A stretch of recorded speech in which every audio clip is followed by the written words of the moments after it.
Well, Sagittarius Sun, Cancer Moons, welcome to your 2021 Sun Moon reading. If it resonates, consider a personal reading. Just send me an email and we can set that up.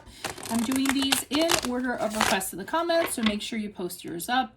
When you view it is when you're meant to see it. Doesn't matter the time of year, so make sure you check out your 2020 Sun Moon readings that are still in my playlist. First portion of this reading, we'll go over the traits of your Sun-Moon combination. I'll lay out the main cards. We'll take a quick look at your 2021. The second portion of this reading will be the link below to the VIMEO reading, where I'll have a deeper interpretation of the cards with clarifiers. I'll be dividing the year up into 4 separate sectors. Other things to mention: ask me a question on Instant Go. Check me out on Facebook, Instagram, and TikTok. Also check out my playlist for what is your ideal career based on your midheaven sign and what is your compatibility with your partner's sun sign.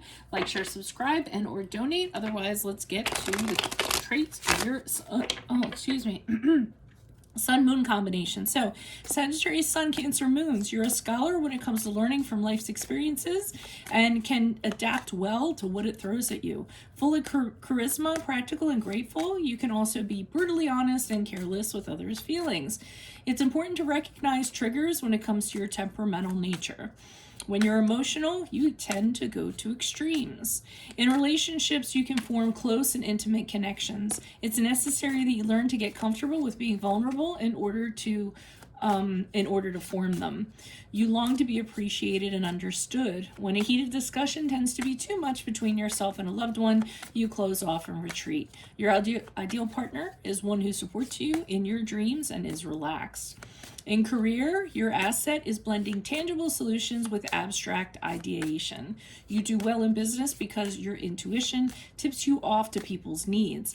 Any job that involves traveling and exploration is a bonus. You aren't as impulsive as your fellow Sagittarians and will think before moving forward with an action.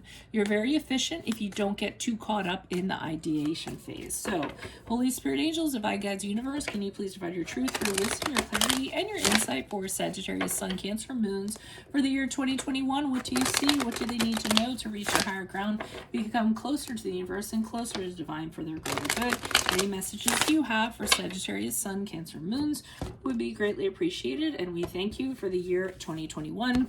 If you hear any noise in the background, it's my daughter playing Fortnite, and she gets really loud. She's got that. She's an Aquarius Sun, Gemini rising, and she is loud. Okay, January, February, March, you have the 7 of Cups in the upright. April, May, June, you have the Death card in reversed. July, August, September, you have the Strength card in the upright. Then October, November, December, you have the 7 of Wands in reverse. Okay, so I'm feeling like in the beginning of the year, you're considering a lot of different options. It could be suitors, it could be job options, it could be investments, it could be anything, depending how it kind of resonates. And you're kind of considering each option, not really knowing how to choose. Usually with the 7 of Cups, it cautions you to choose wisely. Make sure you don't invest any money in anything.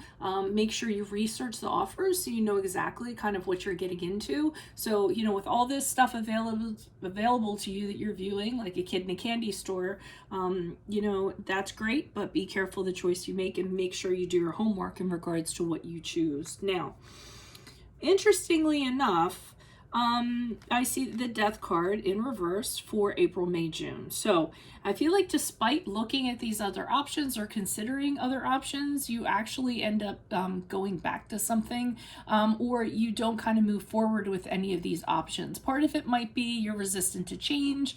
You know, you don't want to, you know, change things, or you're reluctant to let go of a situation or a somebody. So you're kind of staying stuck, stagnant, holding on to something that's unhealthy in April, May, June. Now, July, August, September sees you, and I feel like, and that's the card of Leo if that resonates, I see you having maybe conversations with yourself, talking to your inner self, your inner child, and kind of saying, okay, you know, I really need to kind of figure out why I'm not moving forward. Why do I go back to this person or this situation? Why do I stay in something that's not healthy? And so as a result, you start working on your inner strength and your confidence, because, you're kind of feeling like that, you know, because you're fearful, because you're insecure or whatever, that this is stuff that you need to work on. So I think for the period of July, August, September, it's going to be a real spiritual kind of thing, figuring out how you can make yourself a stronger person so that you can excel in your career, so you can excel in your relationships, being very kind and compassionate to your inner child too, while you're kind of doing it and kind of building yourself up. But then I don't know what happens, because the Seven of Wands is in October, November, December. And I mean, when it's in reverse, it's not being able to take on a challenge, feeling like the challenge is too great. Maybe you're being judged, maybe you're being criticized, and that weakens you, or you feel like backing down from an oppositional force, or you know, you have people invading your boundaries and your territory, your property, and you can't figure out how to counter it. So and you're kind of letting it in, or just kind of, what's acquiesce, I forget what the word is, but I almost feel like you're just kind of letting it happen because you can't hold it off. So you know, I don't know what kind of happens here. It's almost like I'm missing a page, and that happens sometimes, but that's pretty much what I have for you for 2021. If it resonates, consider a personal reading. Otherwise, click on the Vimeo link below. I'll be pulling these clarifiers on these cards to get a deeper interpretation. Check out my playlist, and there are my 2020 sun moon readings. Also, what is your ideal career based on your midheaven, and what is your compatibility with your partner's sun sign? Like, share, subscribe, and or donate. Ask me a question on Instago. Check me out on Facebook. Check me out on Instagram and TikTok. I was thinking if I'd already mentioned that. Otherwise, I'll see you in the Vimeo reading. Adios from Veronica Garnett. Bye.